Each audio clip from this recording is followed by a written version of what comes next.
Oh, what's going on, people? We're talking about some sits and some starts, and we're talking about week 5, and it's just crazy times right now in the NFL. And we're going to have a good time doing it right before kickoff, so let's get it going. Sounds like football, baby.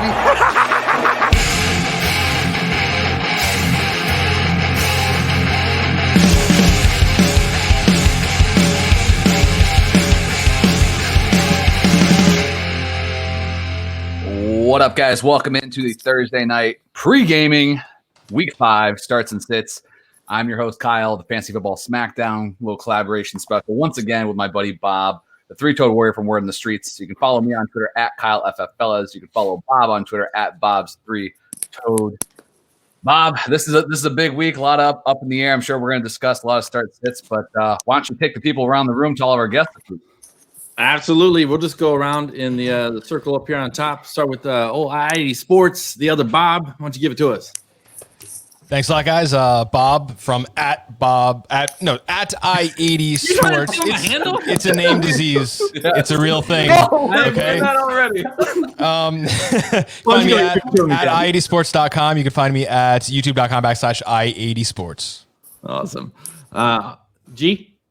Mate, G from the Aussie guys. I don't know where you find us because that's not my job. That's my partner's Adrian to give all. But I think if you put in Aussie guys NFL, we'll pop up somewhere. It's sure will. Mate, yeah, pleased to be here with everybody. What a crew. It's like the Brady Bunch. Yeah, it is. Detroit Beastie. Yeah, I'm Chris Robin, a.k.a. at Detroit Beastie. My handle's sitting down there somewhere. Go to my page, DFS, Bottom of the Barrel is out now. Pinned to my profile. Go check it out. Glad to be here tonight, guys.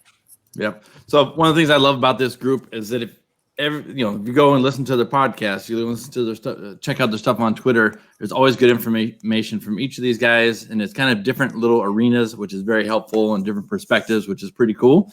So, and they always bring it here on the show. So I love it. All former guests don't need a lot of introduction because y'all been here. We got some news though. Kyle, you want to break it off with the news since you just got done typing and sending it to all the league mates? Oh man. So you guys listen, if you guys are watching live right now, stuff's changing every minute. This news alert just came out just before Thursday night kickoff. If you're listening on the podcast on the rear on Friday, hell, stuff could have changed already. But as of right now, obviously we have the Green Bay Packers and Detroit Lions on bye this week. We already knew that. Right now, what we're dealing with is the potential of the Bills-Titans game being moved to potentially Tuesday night.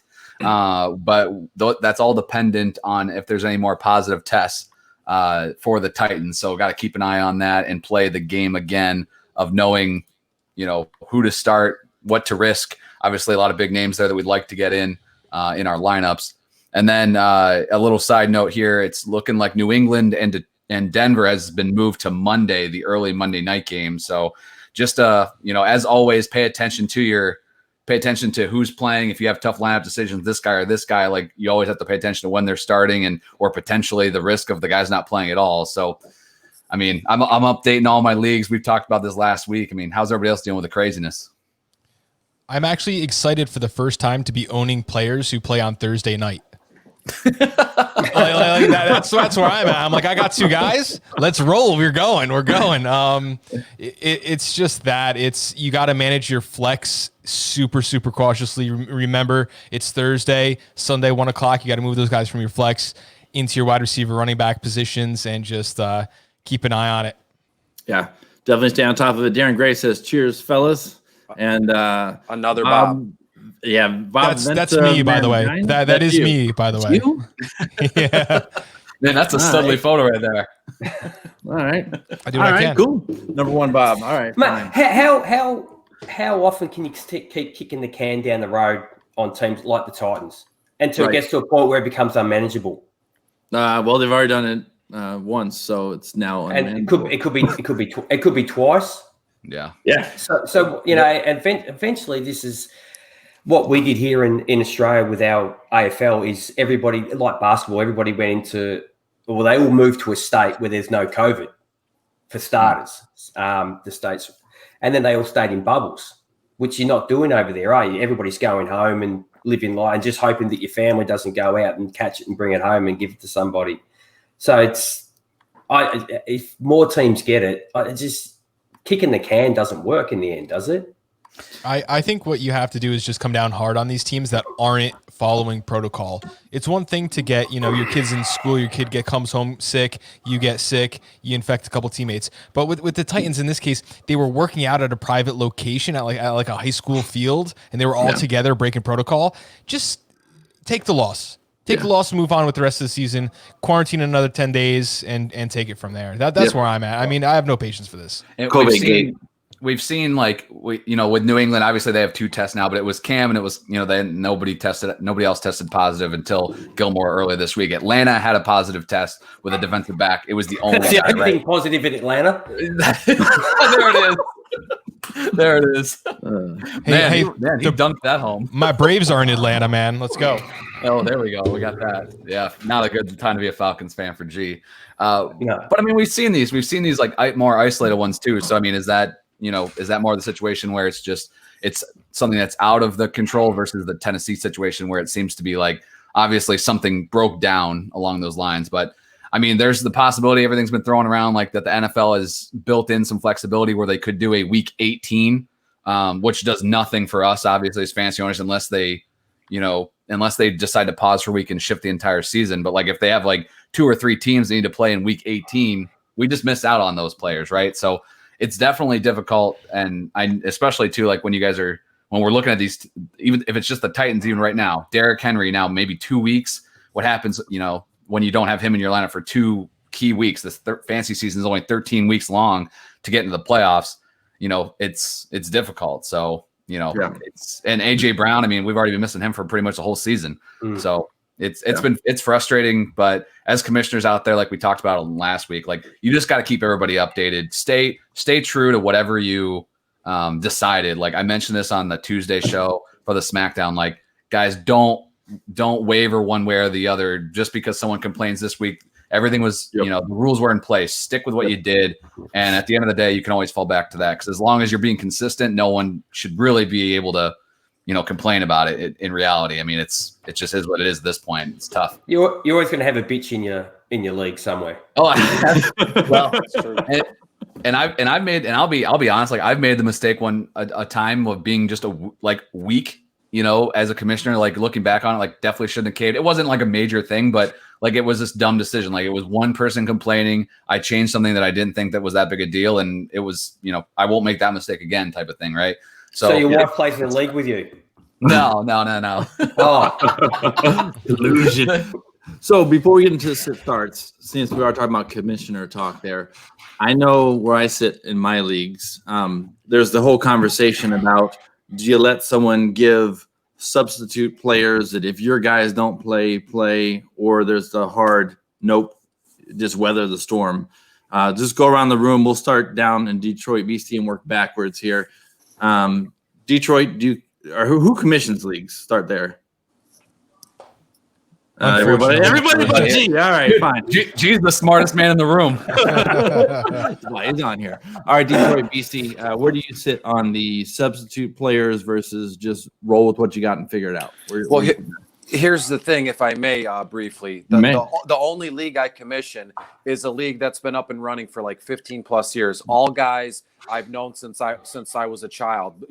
Good friends since we were kids. Grew up together since the age of 6, and I'm now in my mid 30s. So we're talking 30 plus years of friendship. So that league is super easy. It kind of runs itself. We're able to just call each other, text each other, call each other names, and it's fine. It's been $20 for a season for 30 years, so it's no big deal. But in other leagues, some of these other leagues that I'm in that are more serious, right?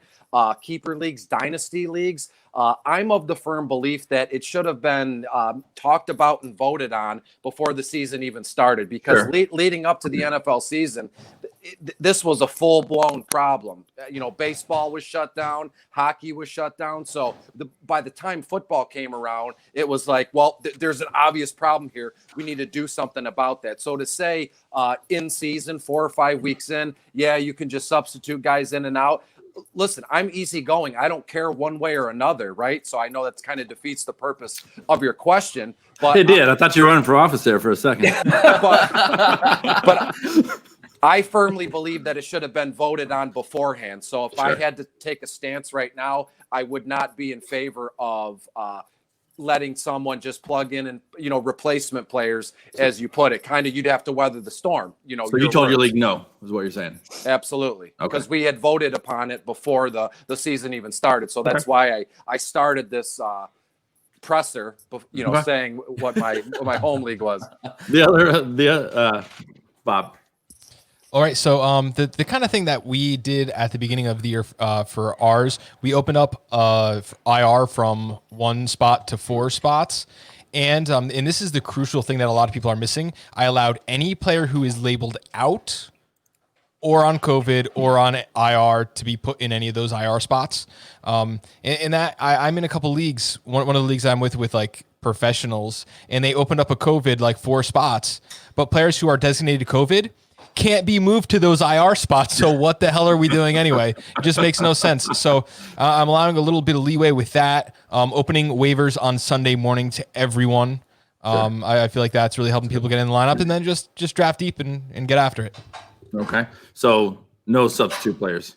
No. And then Kyle and I share leagues, and we both are like, no, figure it out.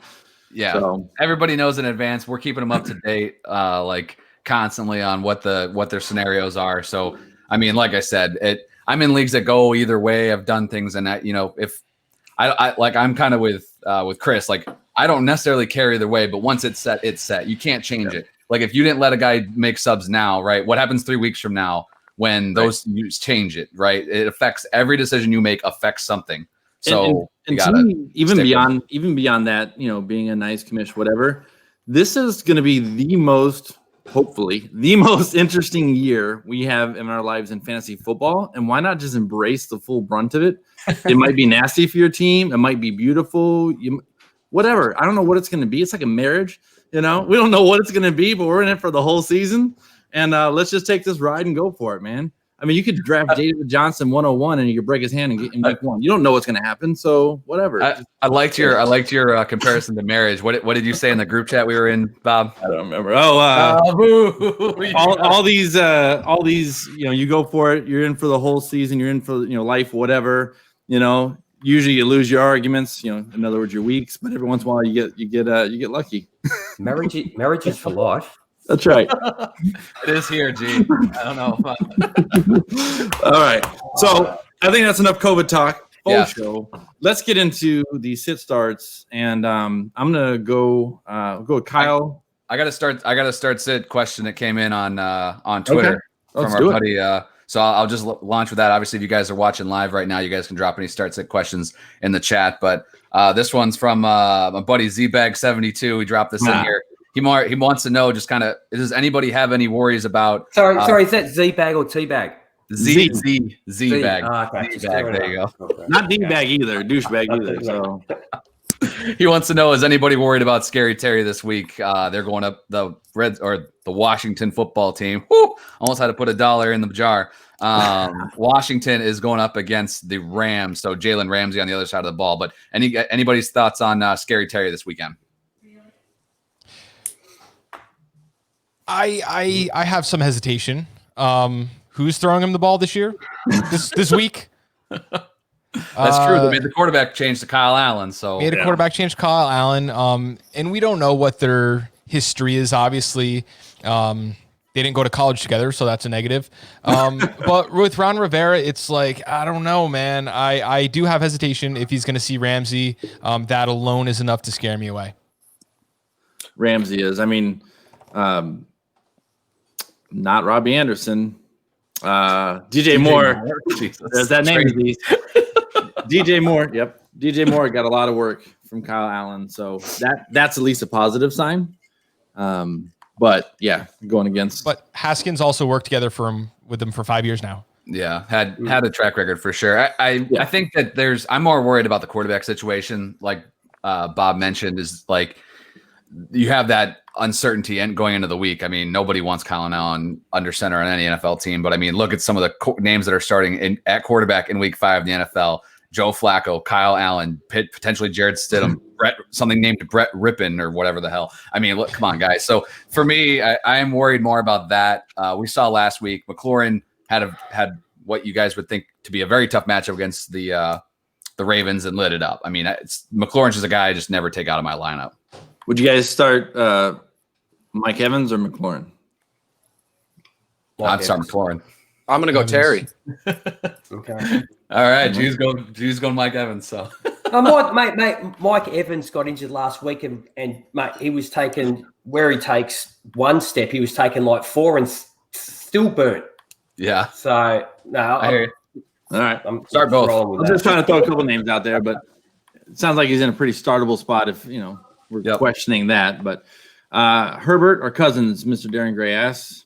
Oh, it's Cousins. Or excuse me, I can't believe I almost said Kirk Cousins. It's Justin Herbert, and it's not close. Emphatically, too. I think my problem was to go on this spiel about how awful Kirk Cousins has been, and I want nothing to do with him. So it's Herbert. The news just came out today. He's their full-time starting quarterback, and the kid is the real deal. I'm thinking Cousins this week against Seahawks, Seattle. He's going to have to keep pace. That's the way I'm leaning too, man. I'm going to hold my nose on that one. Here's the tough part with the Vikings. They can be losing by 2 or 3 scores and not care and not air it out. So they're going to be losing by 2 or 3 scores and might not care and might not air it out. That's the stupid part. So Cousins only has 20. He doesn't have more than 27 pass attempts in the game. They've been chasing plenty this season. So you need that set. You need to hit on that second touchdown and third touchdown. I'd give him the edge, but I actually got a similar question about Herbert before the show on Twitter. And dude, this dude's matchups after this week, which isn't a bad matchup against the Saints. So I'm not like running away from it if he's been your starter, but he gets the Jets, the Dolphins, the Jags, and the Raiders before a bye week. Like, light him up, man. Herbert is going to be in your lineup most weeks, probably going forward if he was already there for sure. Awesome. Kyle, why don't you go ahead and give us that first start of the week? Where am I at here? Start. Who would have guessed you'd go to me first? We've done it every week, and I'm still not prepared. Well, you're right next to me on the screen, so I like to go in order to keep me in line. I need every step I can get. I'm doing this one for a special guest of the show. One of my starts this week is Matt Ryan, baby, of the Atlanta Falcons. Let's go. All right, here's the reason why Matt Ryan's a start for me this week. First off, he's coming off 2 bad games, so people are probably starting to get pissed. Because he lit it up the first 2 weeks and then struggled in matchups that you wouldn't have expected him to. But this week he gets the Carolina Panthers. And when you're setting your lineup, Carolina, that little CAR is red right now because Carolina is actually giving up the 3rd fewest fantasy points to quarterbacks this season so far. But I'm not buying that. When your quarterbacks include Derek Carr and in his real first start, Herbert, they haven't faced murderer's row by any means. So I think Ryan is going to bounce back here. If he has Julio, obviously, then it makes it even better. But Matt Ryan's my QB7 this week. He has 36 pass attempts in every single game or more. And he had 300 yards against Carolina in both games last season. They're at home. They're back in the dome. I'm going with Matty Ice with confidence. Again, he's my QB7, so I'm not starting. Are his boys healed up? Don't care. Don't care. They've got Zacchaeus. Okay. Whatever the hell that guy's name is. It only 36 pass attempts plus a game? I thought it'd be 46, 56. With the defense they've got, why even run the ball? That's Dallas. Exactly. They still have that same defense. So I'm lighting up Matty Ice. I'm not starting like Teddy or Cousins or Daniel Jones. I mean, some of these guys have some nice matchups, but I'm gonna continue. Was CeeDee Lamb available at our pick this year in the draft? Yeah, I think he was. Oh, he might have been too. Yeah. You guys took some corner who got COVID. All right. This is the problem with young guys, mate. They're horny. They have to get out. This is what scares me about COVID. Is that how you catch COVID? Jesus. Is that what really happened to Darnold? They're just hiding it? Yeah. Oh, he's going to get mono again. Yeah. He got COVID instead. He just had the wrong girl. Never mind. I-80, over to you. Okay, gonna go with a rookie. I was very high on the rookies this season just because of just talent and great circumstance. And this rookie landed in the best possible spot, replacing Stephon Diggs on the Minnesota Vikings. That, of course, Justin Jefferson. He's playing Seattle Seahawks. I rest my case. I actually have more notes than that. Seattle Seahawks are 32nd out of 32 against wide receivers so far this year. They're going to be missing Jamal Adams, safety, who's going to be out again this week. Justin Jefferson's 2 weeks ago kind of had his coming out party, 7 of 9 catches for 175 and 1 touchdown. Last week, we were kind of a little more hesitant. Hey, he had his breakout. Let's pump the brakes a little bit. But he had a good game, 4 of 5 for 103. For me, it's his guy in a great spot. I think he is that opposite Thielen receiver, and I'm going to be all over against Seattle Seahawks, who I think they're better than they've shown on defense, but it's not going to change this week. It's going to be, Kirk Cousins lighting it up.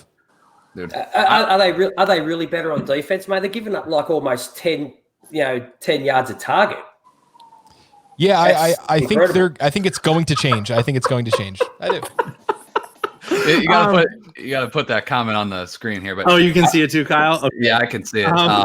Sorry. So I usually have my comments closed so it lights up for those not paying attention. But Ace307 on YouTube says, "Test it before you hit it." COVID joke. That was for Mr. Sam Darnold.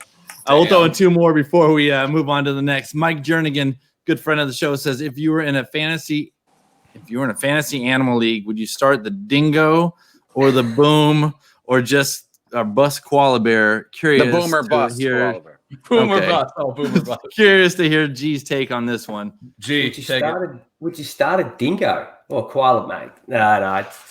Start the dingo. Okay, mate, there we go. That's all you're getting, Mike. You start the koala. Koala bear has never taken a baby. But it's positional scarcity on the koala bear. Well done. Endangered species. I'll note this real quick. I was ticked that Chris got to the doc before me, that Bob too was in the doc before me and took Jefferson. I love him this week. Yeah, I had him on my list too, mate. Yeah. That's awesome, man. I think that's a great call. So get him in your lineup, people. He's everything for sure. Yeah. So before we move on to Darren Gray's question, I'm gonna leave it on the screen. Oh no. G's got some notes on this. But before we go there though, since Detroit Beastie does not like Cousins and you guys like Jefferson, I like Thielen. I think most people in general think Thielen should have a good week.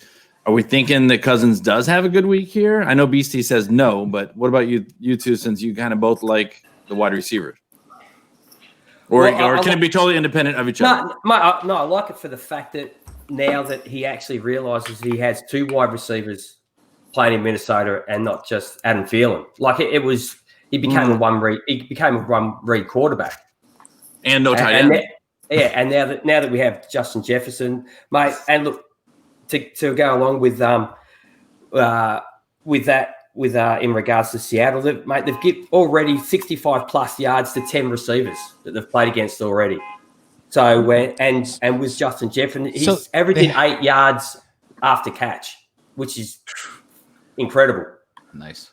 According to Next Gen Stats. So I should put that in there. There you go. Yeah. Cite your sources. Don't get us in trouble, man. I can't afford that. Can't afford another lawsuit. All right, let's answer Darren Gray's question real quick. Hollywood or Tate full PPR? Tate?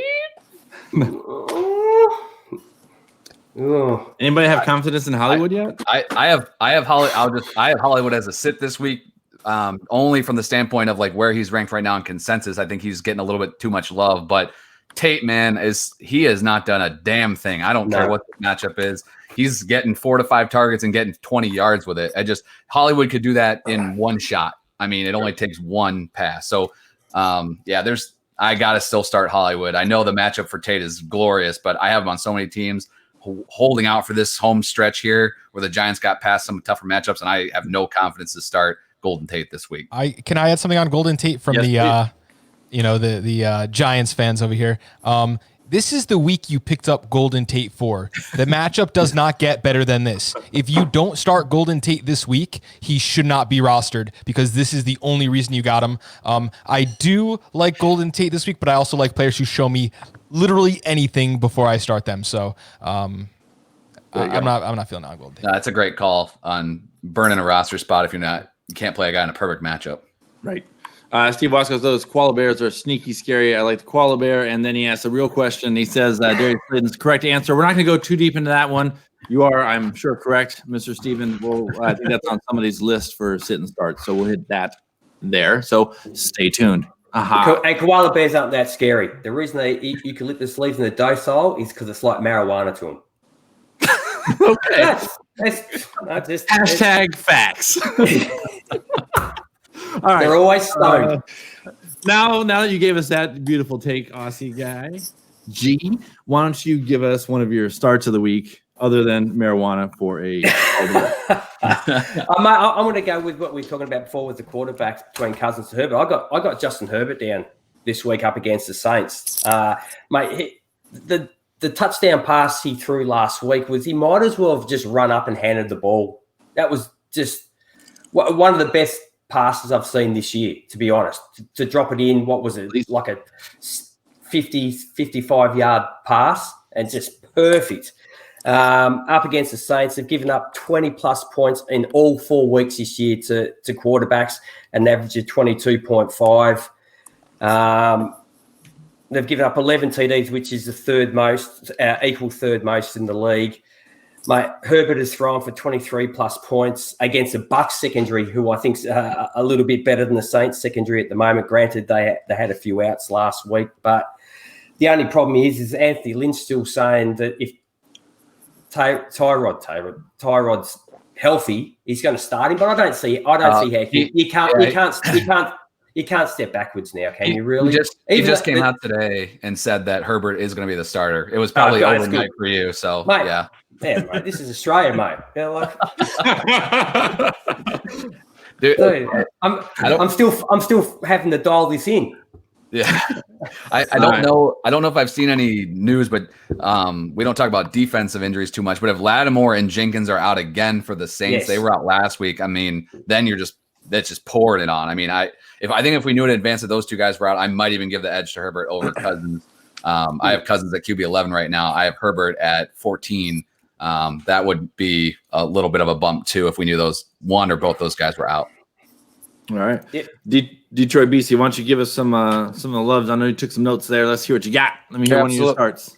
So you guys might rake me over the coals for this, but I'm inviting it. So I'm starting Joe Burrow this week, and it's super tough.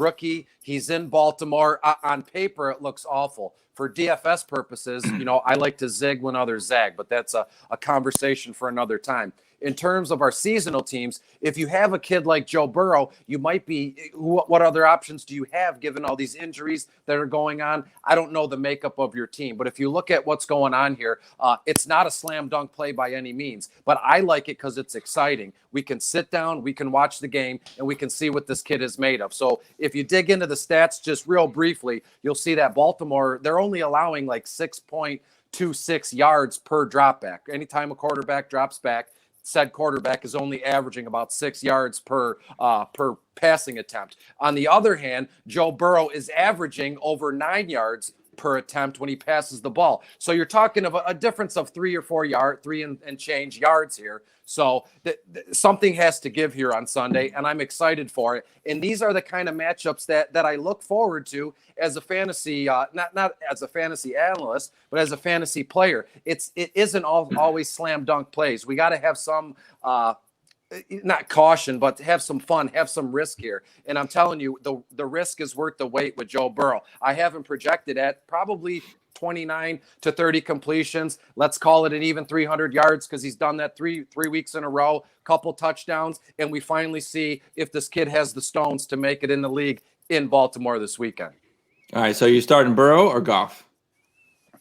I don't have Goff's matchup in front of me. If you want to shoot that out to me real quick while I look at Washington, if my co-host was good to me, then it's Goff all day. I actually own Goff in my big 14-team PPR IDP league, and I'm starting him. But Washington, what about Big Ben? Start him over Big Ben? Yes, I would. Yes. All right. Okay. Just a quick little question on the sheet there. That's all I'd ask.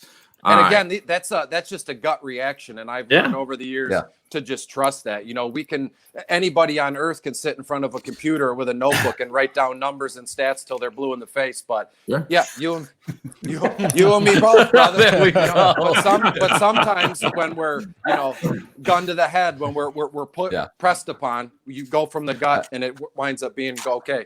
I think one of the best takeaways too from what Chris said, I don't know, there's might be writing on Bob's page. I don't think so. So like the one thing I like about what Chris said is that this is an interesting matchup for sure. If you have Joe Burrow, is that when you started your week, when you're doing waivers and you saw at Baltimore on his schedule, you might have run automatically to go pick up a streaming option. Like if you picked up, Minshew this week's got at Houston, who's actually been fairly decent against QBs. You could be looking at Daniel Jones, who's been a train wreck, but as a dream matchup. Like, you could have been looking at one of these streaming options, and I think based off of that, you could take away that, okay, maybe I just start Burrow. I don't burn the extra roster spot on a streamer this week. So obviously, take that for what you need to with your roster construction. But I think that's a great call, and I'm really interested to this.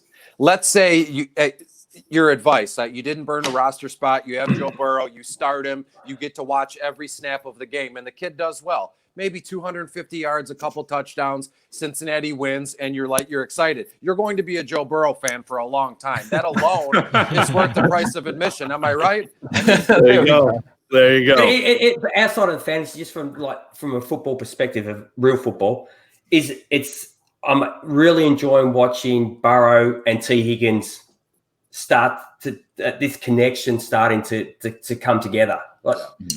As a Boyd owner, I don't enjoy it, but go ahead. T. Higgins, it's outside AJ Green. Yeah, it's those outside big guys. T. Higgins that came out in the draft this year is without doubt looking the sharpest out of all of them. Well, granted, we haven't seen memes yet, and Pittman, yeah, with the injuries, but Pittman's on with the wrong quarterback. But there we go. So, all right, we're gonna flip over to me. I'm gonna give you my stardom most blanket. It's not a full stardom all blanket like Kyle will throw out there because I'm not putting the tight end in there. But I'm gonna go with the whole Teddy Bridgewater, which has already been laid out pretty much by people. DJ Moore, I'm calling this his get right game. He better damn get right or I'm screwed. Robbie Anderson, you're riding that train for the last week or maybe two that you can, and this is definitely a good week to do it. I said Mike Davis there is what I was trying to say. And Robbie Anderson, he's number 18 on the season. I think he gets his second touchdown here on this weak damn defense, and he makes it happen. So I got him as a bottom wide receiver 1 on the week. So I'm just looking forward to them getting a lot of points and tearing up this Atlanta defense. So before anybody hating on those Carolina boys? No. I saw Teddy Bridgewater's matchup a mile away, and he was the first entry in my notebook when I was building my bottom of the barrel article, the DFS article, and it's just a dream matchup. I have a second notebook here, just looking at it. He's in Carolina. They're dead last. They're ranked 32nd. There are no other teams. There's 32 teams. They're ranked dead last, and his price is just tremendous if you're talking DFS purposes. So Teddy Bridgewater was a nice waiver wire add for you this week if you were able to acquire him. And I was. All right, before we go into a couple sits, let's do a couple shout outs from those kind people watching and chiming in. Benjamin Holler says, busy day at work, G. Man, taking some flack. Jay Hartman, friend of the Fellas League, says, hey, fellas. And Christopher Corvera, would you pivot from the Bears defense tonight? You got to make that decision pretty damn quick here. Top defense on the waiver wires: Dallas, Texans, New Orleans, Chargers. Anybody there you want? I don't think Dallas was the answer, but continue. No, stick. I'd stick with what you got. I mean, it's the best unit. Yep. Those other units are all very, very not good. All right, one more question here before we slide into some sits. Steven Wasco says, anyone think Lynn should start on? Anyone think Lynn should be on the hot seat? Hot seat. Okay. If I saw it correctly, Lynn is 5-13 over the last 3 seasons in 1-score games. No, I could probably name 4 or 5 other coaches who are should be on the hot seat, and they're god awful coaches. First guy's here in Detroit, Matt Patricia, Dan Quinn, as you pointing to the Atlanta Falcons, Adam Gase. I mean, it's unbelievably silly how horrible some of these coaches are. Don't get me started on the Lions, because as you guys know, it's a 20-minute spiel. No, we won't do that to you. But I guarantee they will not lose this week. All right, let's move on to Kyle. Kyle for his first sit of the week. Are we doing sits? I should have sent Detroit into it with them pissed off there. All right, we doing a sit? Yes. Yeah, let's do a sit. All right, cool. So I'm gonna go with a guy I was actually surprised to see. I know tight end is rough, and it's always difficult to sit one of these guys because Usually there might be only, there's only 10 or so that you even feel comfortable with. So if you have one of those guys, you're usually going to roll them. A guy that I've liked a lot, but just hasn't produced over the last couple of weeks, and I would probably look to get away from is Mike Gesicki. He has the toughest matchup for tight ends. San Francisco hasn't faced a ton of great ones, but they have shut down Evan Ingram and Zach Ertz over the last 2 weeks. They haven't given up more than 35 yards to a tight end so far this year. And Gesicki only has 2 catches over the last 2 weeks for 30 yards. Again, it's hard to find alternates on the wire, but if Dalton Schultz is still out there, I would go ahead and pivot to that if you have a roster spot, or even to drop Gesicki if you can potentially maybe pick him back up down the line. There's another tight end that I would definitely pivot to, but I don't want to steal somebody else's start. But if we don't get to it, I'll shout it out here at the end. But I would look to get away from Mike Gesicki this week for sure. Okay. Slide over to I-80.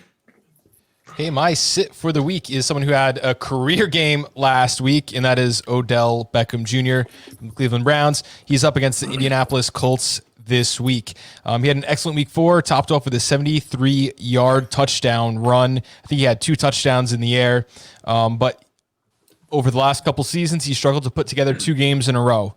Colts are 9th against wide receivers. They have a much, much, much better defense.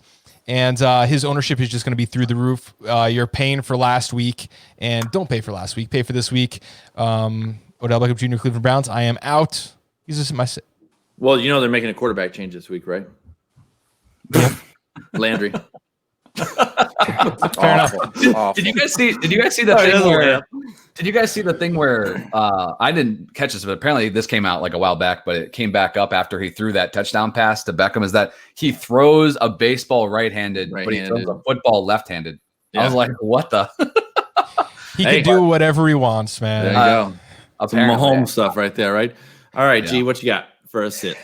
Okay, well, don't want to pick the obvious, but I'm going to put in Miles Sanders this week up against Pittsburgh. Now, you got to start him, obviously, because he's Miles Sanders, and there's no one else on the roster in Philly that you're probably going to start. But mate, this Pittsburgh D is serious. This is one series. Mate, they are stalking the prey each week. The Steelers have only allowed 121 yards on the ground and 1 touchdown. Add to the fact that Wentz is pretty much benchable almost as a quarterback. He has no confidence at all. Maybe if they had someone like Nick Foles, but then again, if you watched Nick Foles last week, you probably wouldn't start him either. But actually, Trubisky looks better than Nick Foles. That's how bad Foles looked last week. So he has no confidence. So with lack of receivers, the quarterback not playing well, you look for the ground game and what a Steelers going to do. They're going to stack the box, mate. He'll be doing more blocking on blitzes this week than he will be carrying the ball. So that's just look. We're going to start him obviously because running backs, good running backs like him, you're going to put in your lineup, but maybe just temper expectations a bit. Okay, Detroit. So I was hoping you'd go to me right after I-80 up top because my biggest. I gotta keep things in order, man. My biggest quarterback sit of the week is Baker Mayfield. As you know, Bob hit it right on the head. Indy's only allowing 9.5 fantasy points to opposing quarterbacks. That Indianapolis defense is legit. But pivoting off that real quick, if I may, I don't want anything to do with the Rams running backs. Akers looks to be back this weekend. He's going to get 6 or 7 carries. Malcolm Brown's going to get 7-8 carries, and then Henderson's going to get 10-11 carries. So they're all going to be vulturing from each other. People are looking at the matchup. It's Washington, and you think, oh, Washington's a great matchup. Their defensive line is outstanding. It's nothing but first-round picks. Yep. And these guys, if that entire team does one thing well, and one thing only, it's stop the run, kind of get to the quarterback, close the edges, and get to the ball carrier. So you have Akers, Brown, Henderson, all guys that I said they're going to get around 7 to 10 carries apiece. They're each going to get like 30, 40 yards. Each guy's going to average like 3.3 yards a carry. It's just going to be awful, and you're going to be left holding your hat. Again, it's like the card trick. Pick the card, any card. The shell game. That's what I was looking at. You don't know where to go. So guess what? I'm not playing at all. I'm stepping away. I don't want anything to do with the Rams running backs this weekend. I saw Chase Young back at practice today too. So I mean, get the hell away from that. I had a card that I made up about the line in Washington. So I went to find it for my cards, and then I realized I had a stack from this week. Yeah, those guys: Chase Young, Montez Sweat, Deron Payne, Jonathan Allen, 2020, 2019, 2018, 2017, all first round picks. Yeah, they do a lot better with their first round picks with the line than they do the quarterback. So whatever. Hey, Bob from I-80, do me a huge favor. It'd be a huge solid. I'd owe you big time. Yeah. Send me a screenshot of your Washington defensive line notes, because Monday morning I'm on a broadcast and I'm to talk about nothing but the Browns defensive line. So if you could do me a solid, send me your notes. That'd be fantastic. I'll send you the card, man. I'll screenshot. It's actually only one index card. It's I know you're a little more in depth than that, but I'm a beginner. I kept it up here, but this doesn't work so well. So we're going with index cards now. All right. For me, I'm gonna sit. Who am I gonna sit?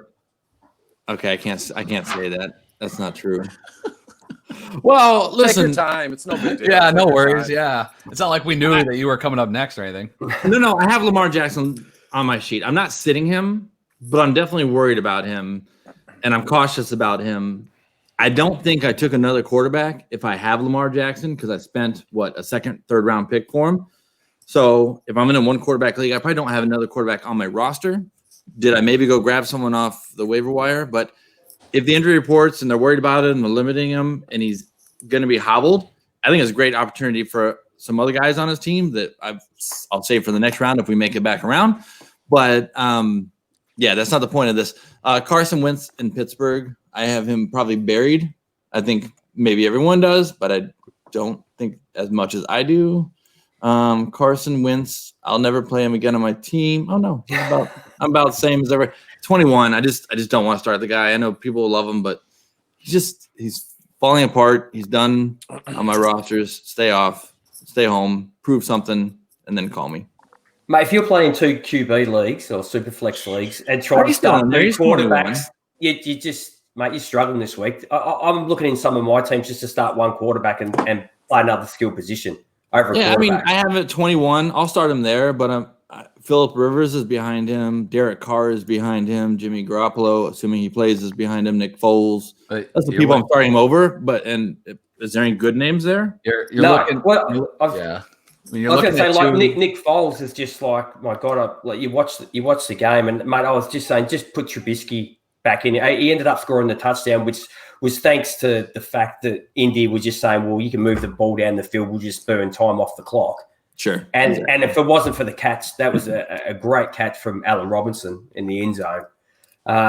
He's just, you actually feel that if Trubisky was on the field, you have more chance to actually score. He's going to throw interceptions, but you also have more chance to move the ball down the field. Yeah. And he's got great receivers, like his receivers. Mooney. Yeah, Mooney. Yep. Mate, he's Darnell Mooney. He's looking the goods. What do you guys think about this? What do you think about this? Because I for my team, I needed a guy that I could play or at least kind of plug and play in right now. So I accepted it right away. And then when the guy who made me the offer did a victory lap in the league checks, he's like, man, it was the fastest accept ever, right? So he said, it was Mooney. I traded away Darnell Mooney and a second. My second will probably be mid to late for N'Keal Harry, and I gave up the second will be early. So I gave up. I did it backwards. I did Mooney and a first for N'Keal Harry and a second. What do you guys think about that? I'll take Harry. All right, good. Because I smash accepted that, and he was all pumped about it. 1,000%. I'm like, Harry's 20. He's going to be 23 in December. I'm going to give him more time. He's only in his second year, but Cam Newton loves big-bodied receivers. That's right. Fingers crossed. Hopefully I can play him right now. I like the look of Darnell Mooney, and he would have far better numbers last week if Nick Foles could actually hit a target. He's playing a lot, so I totally get if he's available, stash him. Place. Mate, he's the second most targeted guy on the team. Go get him. So on this round, let's go ahead and do your choice of a sit or a start, since it will probably be the last round. We might have time for another, but why don't you give it a sit or start, whatever you want to talk about the most. Kyle? I'll actually pair two guys together because they're kind of in a similar range. Darius Slayton, he's my wide receiver 20. He's consensus just outside the top 24. And my other start is still Tyler Boyd. We've talked a lot about the Bengals on the show. It looks like a tougher matchup against Baltimore, but Baltimore has given up 12 or more points to 4 wide receivers on the year. So I'm still starting Boyd as my wide receiver 17. And again, with Slayton, he's kind of right in that same range, but he gets the dream matchup. And this is it. As much as I dogged on Golden Tate earlier, like Slayton has shown his flashes.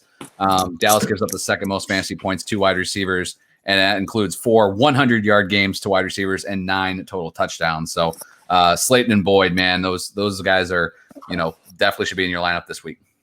Well, what is it Tyler Boyd like? And maybe put in Tyler Boyd like it's not as an afterthought, but it's like I'll start Boyd this week. Man, you should be starting him every week.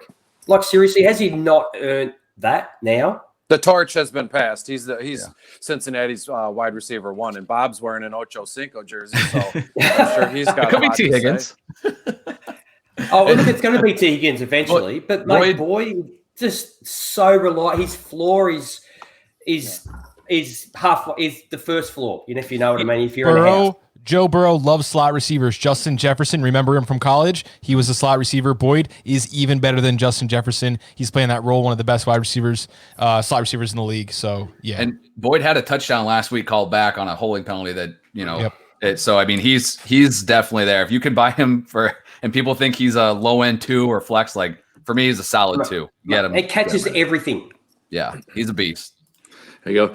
Darren Gray says Mooney's killing Miller, and I think the all-day comment was for Boyd, or either or, probably still accurate. And then Chris Correra says, would you try to trade Lamar Jackson for RB1 value and try to stream quarterbacks rest of the season? 8-team league, yes. Yes. Yes, I was going to say yes, and I saw 8-team league, and I'm like, yes. 8-team league, so there's lots of quarterbacks on waivers. Yeah, I think that's all day. If you can sell him, especially he's got the name value, sell him quick before this game, like before Sunday. Yesterday, do it yesterday. We do it yesterday, Bob. Not good, Bob. Make it happen. All right, Bob, over to you for a sit or a start, sir. Okay, my original first start was Damian Harris. I'm just gonna say start him. It's not a fun index card. There's not a lot of good stuff on there, but I have a really good index card here, and that is Eric Ebron, tight end from the Pittsburgh Steelers. There it was. He's facing the Eagles. Let me read off the first 4 weeks of Eagles tight ends. Week 1, Logan Thomas, 4 of 8 targets, 37 yards and a touchdown. Week 2, Tyler Higbee, 5 of 5 for 55 and 3 touchdowns. Week 3, Drew Sample and Kathan Carter, both 1 of 1 for 1 yard each and 1 touchdown each. Week 4, George Kittle wasn't even fair, 15 of 15, 183 and 1 touchdown. That is what the defense that Eric Ebron is going into. Eagles linebackers are abysmal. Ebron is 9 of 14 for 113 yards and a touchdown so far, but most of that is in his last game. If you've seen his target share, it's gone up it's almost doubled every single week since then. Of course, we didn't get to see what he did last week, but this is a great spot to fill in. If you're missing Jonnu or one of those guys, you need a tight end to plug and play. Eric Ebron, take him. You won't be disappointed. That's the word. That's the Gesicki pivot for sure. Ebron 43% owned in Yahoo leagues. I own Gesicki in a bunch of leagues, and where I could, I flipped that. I dropped Gesicki for Ebron just to make sure I felt really good about better about my tight end matchup this week. So that's the pivot. So what we're saying is Philly is the new Arizona for this year. Is that what we're saying? So, I mean, it sounds sarcastic. It really isn't meant to be. Hopefully this week stands true, and then you know who to target on waivers each week, or to snipe the week before when you read Kyle's waiver wire sniping article. If he does it this week for sure, but you have to say it was Kittle and who else was on? Oh, Higbee. So we're gonna get that information this week. But giving up 2 to guys that most people didn't know their name on the Bengals. Well, I mean. But Higbee. How many other good weeks has he had? Yes, that's fair. Yeah, but I'm just saying. Philly and New Orleans have kind of come out as early highlights for your tight end streamers out there. So take a look at those matchups. All right, G, sit or start, your call. Mate, can you have the same guy on sit and start? Is that possible? Has that been done before? On your own list? That's what I just did with Lamar Jackson, kind of. Yeah, mate, this is frustrating because I wrote down Mo Alley Cox up against Cleveland this week because if you're struggling on tight ends and you need someone, well, the chances are that he might only get one catch and score you one touchdown, but you might get 8 points out of it, and for tight ends, lower down. One. That's great. But then you got to throw in that you don't want to start him because Trey Burton comes back and all of a sudden he's had, he's been out there for 17 routes run and Doyle's out there for 13 and Moley Cuts only gets 7. And yet for some reason you get the feeling every week that when the ball gets inside the 20, the person that Rivers is looking at is Mo Alley Cox. And he would have had another touchdown last week if the ball was thrown, 3 inches, he would have ended up with 2. But then you don't want to play him for the same reasons. He's not getting the looks enough. Like in between the 20s, he's invisible basically. And also he's going to put down also for his sits. Can you put like whole teams in there? Can you put Adam Gase in there? Barely. I was just going to say for your sits as well. Can you just put the whole of the Las Vegas and all the wide receivers of the Jets except for Crowder? So the whole group. So are you saying sit Josh Jacobs? Oh, you said all. You said all. No, I said wide receivers. I mean wide receivers. Oh, okay, that's fair. That's fair. For sure. Okay, just wanted to ask. I just want to clarify. And the whole Jets offense, all except Crowder. Fair enough. Everybody, and except Flacco. I wrote down Crowder as a start for me, and then I didn't mention. That's the only one because I'm I don't know. It's the same scenario that we had with Terry McLaurin. Like, do I trust the quarterback scenario to be fine? It should be. It could be. But it might not worse. It didn't get worse. Right.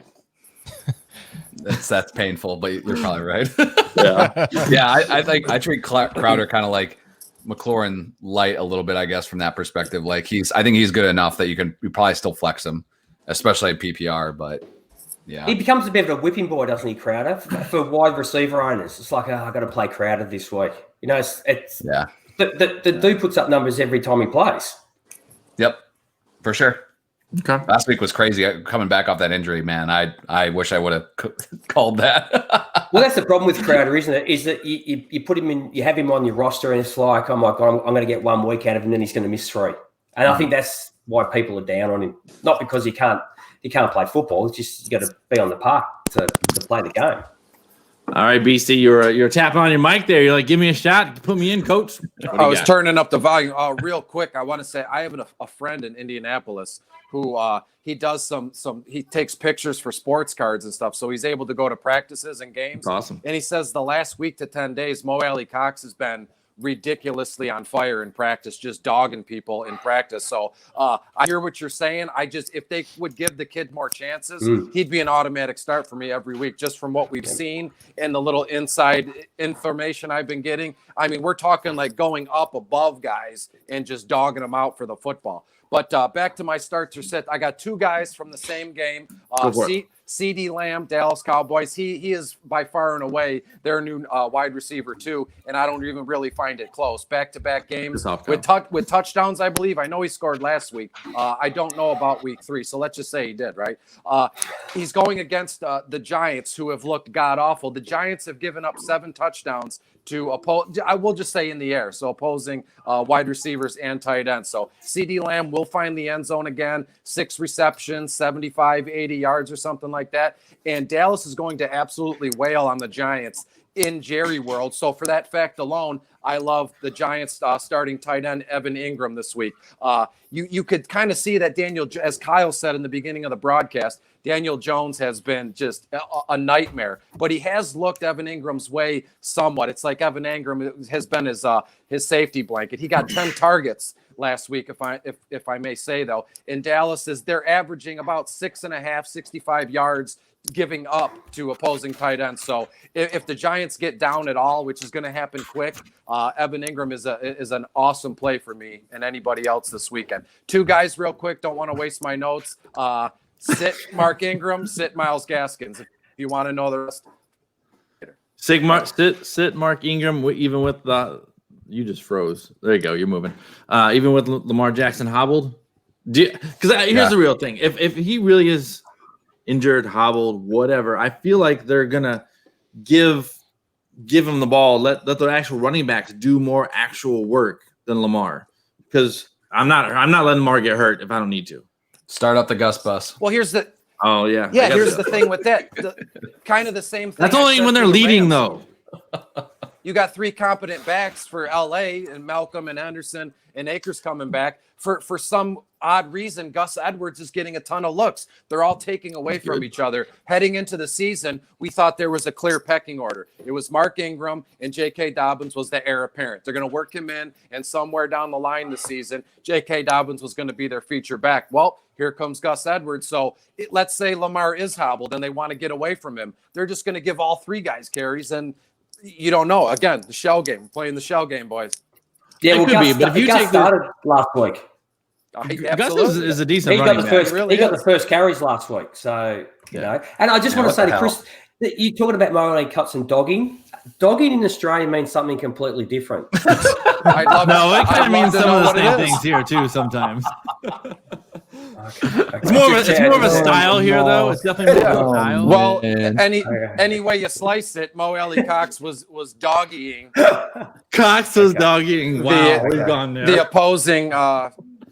Good way to spread COVID. Oh, Jesus. Just check it. Okay, so since he wanted to talk about Dallas and New York Giants, I'm going to throw in a start of the week for me, my last guy, and that's Dalton Schultz. I have him as my tight end 6. And that might be a little higher than most people, but he's getting the work done, and I think he's having a good game against them. I don't see him not having a good game. I will start him above Zach Ertz, who I've not been loving all season. I know he's the only guy still standing there. I'll start him above Gesicki. I'll start him above Mark Ingram by a little, above Tyler Higbee, above Hayden Hurst. I'll take Dalton Schultz over all those guys. That's who I have behind him, the next 5 people behind him. Where do you have him with Austin Hooper? Hooper? Yeah. Hooper. Because I got him on 13 this week. Yeah, I got Hooper's, mate, against the Colts this week. They've only allowed 71 yards in total and 0 TDs to tight ends. Mate, they're giving up 4.5 fantasy points per week. I don't know. That must be in 2-point reception tight end premium leagues, because I don't see where 4.5 comes out of 71 yards and no TDs, to be honest. Yeah. Don't get tricked by that Hooper touchdown last week. He's still buried out back. So Kyle, you're not digging Schultz like I am. Why not? Because I don't think the Cowboys are going to have to throw it 57 times this week. I think that they'll have to throw the ball, a decent amount. Dak will still be up there, but I think Schultz has definitely benefited from the fact that this defense is just god awful. And 36 points a game they're giving it's up. It's disgusting right now. It's a joke, but I mean, I don't trust the Giants right now to even put up enough where Dak really has to be chucking it. And Schultz is by far, to me, still the 5th option in that passing game. So I need it to be. I need Cooper up at 4th. You got CeeDee Lamb at 18. Zeke You're looking Elliott for a big game with these passes. guys. Yeah, Schultz is a clear 5th for me in that passing game. So I'd still start him. Like, I like him this week. Yeah, he's in my top 12, but he's at I think he's at 11. So I mean, yeah. Still worth starting. All right, we got like another minute and a half here. Let's answer a question before we sign off. Look at this. Look at us keeping on schedule. Gonna watch some Friday night. Nope, Thursday night football. It's only Thursday, buddy. Yep, I'm ready for this week to be over. It's been a hell week, and I'll just leave it at that. So, let's go with Christopher. I can't say his last name. He says, I figured I was just. I still can't say it. I figured I was just waiting to see if the passing yards and passing touchdowns would come for Jackson because he's stuck not running. Trade him. Yeah. I have him for about 210, 220 passing yards this week, about 50, maybe 60 yards on the ground, which is sweet for a quarterback, but 2 total touchdowns. So he's not the slam dunk MVP play of the week. Does he struggle with touch passing? Because it seems to me that everything's a bullet, everything's flat. Which makes it hard for some of his receivers to go up and get the ball. Like he doesn't throw a ball that allows them to go up. I was worried a little bit about him in the offseason, thinking that he was going to be figured out because his game is very much one of those that, you see guys like, Cam Newton destroys the world one season. Guys kind of figure him out. It doesn't mean he's not good. It just means he's going to come back down to earth. That was always in this season for him. That's the same guy I think who was asking about the trade. If you can get a running back one for him, slam that trade. Yes. And what's going to happen. He's going to come out and just bawl like a mother. Oh, he's going to make me look like an idiot next week. Of course he is. So I enjoy doing these shows, but I also enjoy listening to some other podcasts and in big ones, right? And you listen to sit, start, you listen to everything, and it's like, okay, you got that one right, and you got these 5 wrong. You got these 2 right, those 2 wrong. It's like, you know what? We're going to do the best we can to give you the best information. You do with it what you can and have a good week. So let's go around the room and sign off one last time. Kyle, go first. Yep, you can follow me on Twitter at KyleFFFellas. Stay subscribed to the SmackDown podcast. Been doing those quick waiver wire shows, trying to keep it to 15, 20 minutes tops to get your day started on Tuesday. And check out Waiver Wire Sniping every Saturday for the ads that you need to make to utilize that last bench spot to get ahead of the rest of the waivers the week ahead. So definitely check that out every Saturday. I.A.D., why don't you pimp the network there? At I80_sports. We're covering NFL, fantasy football, college football. Actually recording, I think, in about 5 minutes for that. And we're doing NHL. Guys stayed up the whole 5 hours in the NHL draft on Tuesday. Great stuff there. And MLS, we actually got press passes now, so we're in live at every Red Bull game talking about soccer, MLS soccer. So join us, I80sports.com, youtube.com/I80sports. All right. G. Follow us on Aussie Guys NFL. We'll be on tonight if anybody wants to get up at 6 o'clock in the morning. Kyle, yeah, for it? Yes. We'll be going live tonight. 6 a.m. Central. we do a little bit different. But if you, as Bob said, if some weeks you get the one right and 5 wrong, if you want to do that average, listen to us. We'll put you there every week. But we're just doing things a little bit different on our pod. Instead of starting sits, we're putting together teams each week, and everybody can put in their teams. So we're keeping scores. Each week's like a different variable. But yeah, we're just trying to do something a little bit different because there's so many great analysts like you blokes, and we can't compete with that. So we're just looking for the ma pars, So yeah. All right, over to you, Beastie. Yeah, you can find me on Twitter at Detroit Beastie. My biggest claim to fame to date is my DFS article for football week to week. It's called Bottom of the Barrel. It's out now. It's pinned to my profile. I got a new gig calling into a radio show, but only leaving a 60-second voicemail of my start sits of the week. I can't think of anything that's easier than that. Kyle prompted that with his quick waiver wire shows. The quicker the better, right? When it comes to this That's kind what of she stuff. said. Yeah, I knew you couldn't help yourself by saying that. But child over here. Come follow me. He's gone mainstream. Come follow right me out at Detroit Beastie. Rankings will be live tomorrow, and that's about it. It's something new every day, isn't it, guys? Love it. Thanks for having me. No problem. Don't bury the lead, Bob, because I don't know if you mentioned the other thing. I didn't, and it's in my show notes that I didn't use because that's how I roll sometimes. All right. So I can be found on Twitter at Bob's Three Toed, on YouTube Bob's Three Toed Warriors, and go subscribe right now to Bob's Three Toed Warriors because on Saturday at 7 p.m. Central Time here in America, we will be doing a Hot One style wing challenge, burning our faces off, entertaining you people while asking some fantasy football questions, maybe answering some questions, and doing a live stream show that'll it should be quite entertaining. And we've got everything from kitchen basic restaurant hot sauce all the way up to the 2 million Scoville. It's going to be painful on Sunday. That's why we're doing it Saturday, so we can just take our laptops, plug them in right there on the counter in the bathroom, and stay there all day. Boy, I thought you were going to say you were going to be giving away like kitchen appliances and hot maintenance, kitchen maintenance. No. I'm going to need bathroom maintenance after the show. All right. That's it for this show. Make sure you stay tuned. I hope you guys enjoyed it as much as we enjoyed putting it out there. I want to thank all the guests for coming on. You guys are awesome. Appreciate it much. And Bob's Three Toed Warriors, Kyle, FF Fellas saying, hit the waiver wire, set your lineups, watch those COVID updates, dominate your opponents. Until next time, I'll see you.